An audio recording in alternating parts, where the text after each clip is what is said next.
name is Simran. I am studying in 4th class. Ramzan ముస్లింలు జరుపుకునే పండుగలో రంజాన్ ఒకటి. ఈ పండుగను ఈద్ అని, ఈదుల్ ఫితర్ అని వ్యవహరిస్తారు.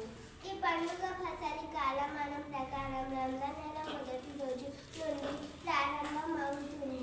ఆ రోజు రాత్రి చంద్రుడి దర్శనం చేసుకున్నప్పటి నుండి 30 రోజులు ఈ పండుగ జరుపుకుంటారు. ముస్లింలందరూ ఈ నెల రోజులు మొహమ్మద్ ప్రవక్త బోధనాలను పఠిస్తారు. పగలు కనీసం ఒక్క చుక్క మంచినీరైనా ముట్టకూడదనే నియమం పాటిస్తారు. చాలా వరకు ఈ నెలలోనే జకాత్ తీస్తారు.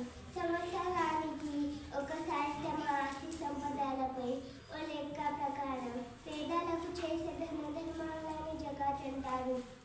పవిత్రమైన జీవన విధానంలో అత్యంత నిష్ఠతో భక్తితో వారంతా నెల రోజులు ఉపవాసాలు ఉంటారు. ప్రతిరోజు మసీదుకు వెళ్ళి కనీసం 5 పర్యాయాలు నమాజ్ చేస్తారు. వీటితో పాటు ప్రత్యేక నమాజ్ తరావీ కూడా చేస్తారు. మసీదుకు వెళ్ళలేని వారు ఇంట్ల వద్దనే భక్తి శ్రద్ధలతో నమాజ్ చేస్తారు. రంజాన్ మాసంలోనే పవిత్ర గ్రంథం కూడా అవతరించిందని మహమ్మదీయుల విశ్వాసం.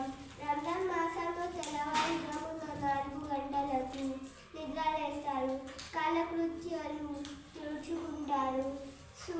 సూర్యోదయానికి సుమారు గంటన్నర ముందే భోజనాలు చేస్తారు.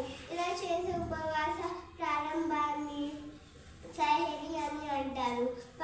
పగలంతా ఉపవాసం ఉండి సాయంత్రం సూర్యాస్తమయం తర్వాత ఉపవాసం విడిచి నమాజ్ చేస్తారు. ఉపవాసం విడవడాన్ని ఇఫ్తార్ అంటారు. రంజాన్ నెల తర్వాత షవ్వాల్ నెల ప్రారంభమవుతుంది. ఆ నెల మొదటి రోజు చంద్ర దర్శనం చేసుకుంటారు. మరునాడు పెద్ద ఎత్తున పండుగ చేసుకుంటారు. ఉపవాసం దీక్షులు విరమిస్తారు. ఇండ్లి పాది కొత్త బట్టలు ధరిస్తారు.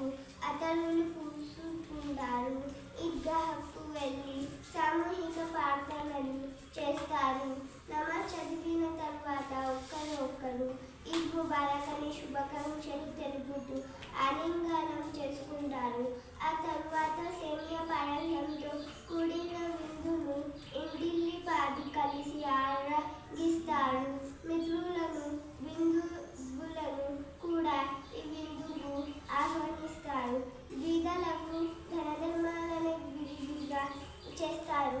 మహమ్మదీయ సోదరులతో పాటు ఇతర మతాల వారు కూడా ఈ పండుగల్లో భాగస్వాములవుతారు. మహమ్మదీయ మిత్రులకు వారు పండుగ రోజుల్లో ఇఫ్తార్ విందులు ఇస్తారు. పండుగ నాడు